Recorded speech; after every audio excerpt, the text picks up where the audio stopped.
Friend સ્વાગત છે તમારું મારા બીજા બ્લોગમાં। તો ફ્રેન્ડ્સ પહેલાં તો આપણે ઘઉં બતાવી દઈએ જે ઘઉં એમ કે ઘઉં ઉગીને કેટલા થયા છે એટલે પહેલું પાણી પાયું આપણે એટલે ઘઉં જ્યારથી અત્યારથી લઈને જ્યાર સુધી મોટા થાય ત્યાં સુધી આપણે ઘઉં પર પણ બ્લોગ બનાવીશું કે આવડા ઘઉં થયા ને આવડા।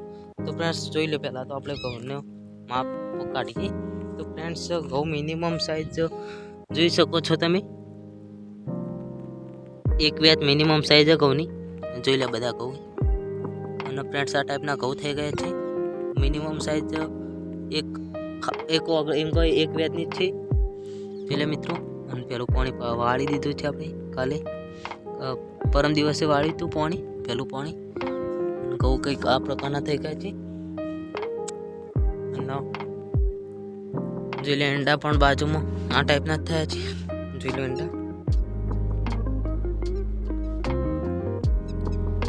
જોઈ લે આપણો બોડીનો બોર પણ આવે છે ફ્રેન્ડ્સ, જોઈ લો હજુ પણ ચકલો મતલબ કે આપણે ચકલો હોય એટલો વાંધો નહીં, આપણો ઈવન ભાગનું એ ખાઈને આપણે ભાગનું।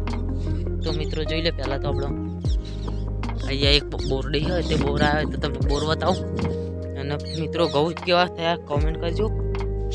અને ઈંડા પણ ફર્સ્ટ નંબરના થયા છે આપણે જોઈ લે। અરે આપણો કે બસ એ જ કહેવાય ને મિત્રો, આપણે તો આપણો જ કહેવાય આપણો તો હરકું જ। તો મિત્રો જોઈ લો બોર કંઈક આ ટાઈપના બોર જોઈ લો, સાઈઝ આ ટાઈપની બોરની સાઈઝ। તો ફ્રેન્ડ્સ બધું બતાવશું ફાર્મિંગનું, તો બધું બતાવીશું આપણે તમને। અને ફ્રેન્ડ્સ વિડીયો કેવો ગમ્યો અને ચેનલને સબસ્ક્રાઈબ કરજો, અને આપણે ખેડૂત ગુજરાત ચેનલને સબસ્ક્રાઈબ કરજો મિત્રો। તો મળીએ નવા વિડીયોમાં।